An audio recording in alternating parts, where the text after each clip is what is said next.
Hello，大家好啊，歡迎嚟到跑馬仔講時事啊。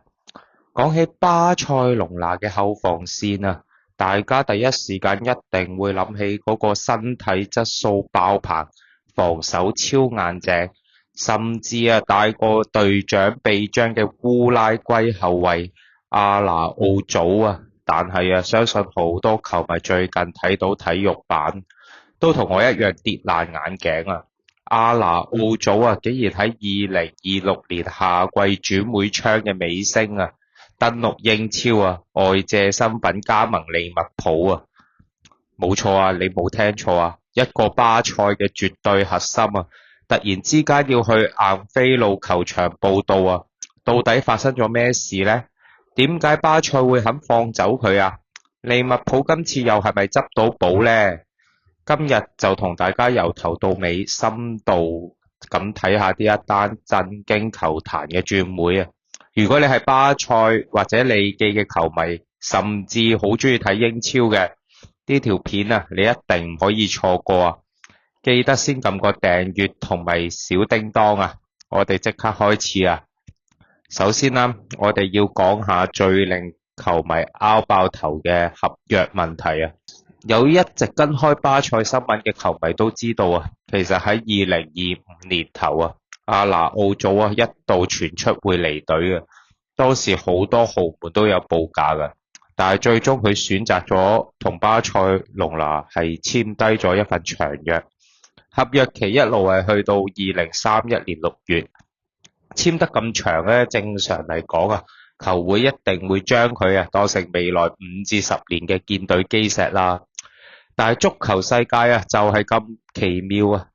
距離簽完長約只係過咗1年多少少咋，佢就被外借去利物浦點解會咁其實呢個同巴塞嘅財政狀況同埋佢喺球隊陣容中嘅地位變化有莫大嘅關係嘅。隨住古巴斯嘅強勢崛起令到巴塞後防線有咗新嘅選擇加上巴塞一直需要騰出呢個薪酬空間去註冊新球員而阿拿奧祖作為陣中少數極具市場價值，但又唔係非賣品嘅球員自然成為咗球會高層考慮套現嘅對象利物浦因為中堅傷患潮急需用人兩邊一拍即合促成咗今次嘅交易不過將阿拿奧祖外借純粹係因為錢同埋戰術咩？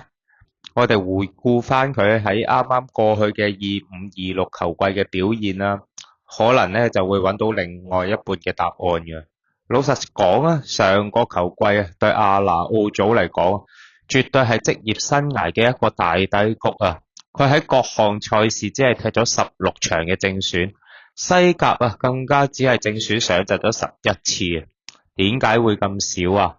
除咗斷斷續續嘅傷患之外更加致命嘅係佢喺關鍵時刻嘅大腦斷路大家一定係記得上季歐聯喺對陣車路士同埋巴黎聖日耳門呢啲生死戰入面阿拿奧祖都因為唔夠冷靜或者同球證爭拗而攞到紅牌被逐離場呢啲失誤直接導致球隊踢少個甚至出局當時傳媒同球迷對佢嘅批評可以話係排山倒海嘅。但係我哋有陣時都會忽略球員都係人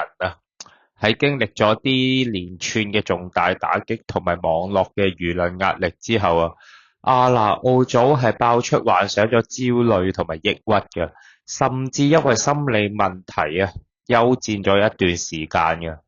由球隊英雄變成千夫所指呢種心理落差真係唔係人人都頂得住嘅。所以今次離開西甲呢個是非之地換一個新環境去英超重新出發